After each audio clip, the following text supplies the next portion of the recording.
ሰላም ቤተሰቦቼ እንዴት ናችሁ? ዛሬ ይዤላችሁ የቀረብኩት አምስት ነገሮች ማቆም ያለብን ለአእምሯችን ሰላም፣ ለማንነታችን ማቆም ያለብንን አምስት ነገሮች ነው ይዤላችሁ የመጣሁት።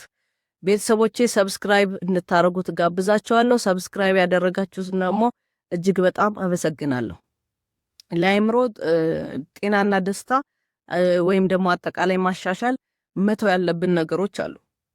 ለምሳሌ ሁሉንም ሰው ለማስደሰት መሞከር። ምክንያቱም ሁሉም ሰው አይደሰት። ፖዚቲቭ ቲንከር አለ፣ ኔጌቲቭ ቲንከር አለ። የፈለግነው አንዳንዴ የፈለግነው ነገር አድርገንለት ይሄ ሰው ይደሰታል ስንል የማይደሰት ሰው አለ። ምክንያቱም አይምሮ ውስጥ የሳለው ነገር አለ። ስለዚህ እኛ የምናደርገው ኤኒ ነገር አይጥኖ ወይም ደግሞ ምቀኝነት አለ ወይ ቅናት አለበት ወይም ደግሞ በራሱ ነገር የተያዘ ይሆናል። ስለዚህ ሁሉንም ሰው የፈለገውን ነገር እያሟላን የፈለገውን ነገር በመስጠት ወይም የፈለገውን ነገር በማለት ልናስደስተው አንችልም።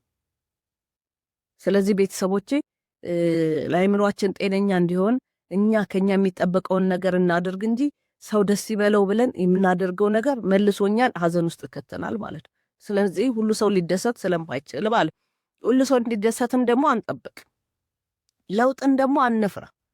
ለውጥ መፍራት መቻል የለብንም፣ ግድ ነው። እንግዲህ አንድ ጊዜ እንደሰማሁት ለውጥ የሚፈልግ ሲባል የነበረው ስብሰባ ላይ የነበረው በሙሉ ሰው አወጣል። ለመለወጥ የሚፈልግ ሲባል አንድ ሰው እንኳን እጅ የሚያወጣ ጠፋል። ታዲያ ለውጡ ከየት ይመጣል? እኛ ለመለወጥ ሬዲ ካልሆነ የኛ የግለሰብ ለውጥ ነው የሀገር ለውጥ ሊያመጣ የሚችለው። ስለዚህ ለመለወጥ መፍራት መቻል የለብንም ማለት። ባለፈው ነገር ደግሞ መኖር የለብን። ብዙ ጊዜ ሰዎችን የሚጎዱት ያለፈውን ነገር ማሰብ፣ ያለፈውን ነገር መጸጸት። ኦልሬዲ የሆነ ነገር ከሆነ ከዛ ካለፈው ስህተታችን ወደፊት መማር ነው እንጂ መቻል ያለብን። በተለይ ይሄ የሐዘን መንፈስ በጣም መጥፎ ነው በእውነት። እግዚአብሔር ሐዘን ውስጥ ያላችሁ ሰዎች እግዚአብሔር ያውጣችሁ። ሐዘን ስላችሁ ዝም ብሎ የሞት የምናምን አይደለም። ትላንትና ሉዝ ባደረግነው ውድ፣ ትላንትና ሉዝ ባረግነው ስራ፣ ትላንትና ሉዝ ባረግነው ኤኒ ነገር ዛሬ የምናስብ ከሆነ እንጎዳለን፣ ነጋችንንም እናበላሸዋለን። ስለዚህ ነጋችን እንዲስተካከል ዛሬ ሉዝ ያደረግነውን ነገር በቃ ትምህርት ወስደንበት መሄድ መቻል አለብን ማለት ነው። ሌላ ራስን ዝቅ ማድረግ።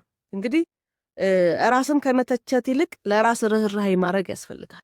እኔ እኮ አረባብ፣ እኔ እኮ ሰው አይደለሁም፣ እኔ እኮ ይሄን ባይሆን ኖሮ ይሄንን፣ እኔ እኮ እንደዚህ ማድረግ መቻል የለም። ኮንፊደንሳችንን ሉዝ ነው የምናደርገው እንደዚህ ካለ። ስለዚህ ለራሳችን ይቅርታ እናርግለት። ምናልባት ስሜታችን አስገድዶን ወይም ብዙ ነገር ጥፋቶችን አጥፍተን ስሜታዊ ሆነን ሊሆን ይችላል።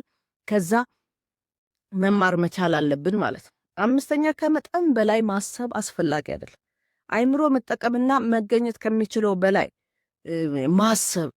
አንዳንዴ የራሳችንን ሀሳብ ትተን የሰው ነገር ውስጥ ሁሉ ገብተን አበበ በዚህ ወጥቶ እንትና እንደዚህ ምን ይሻለው ይሁኑ ምናምን ሁሉ እንላለን።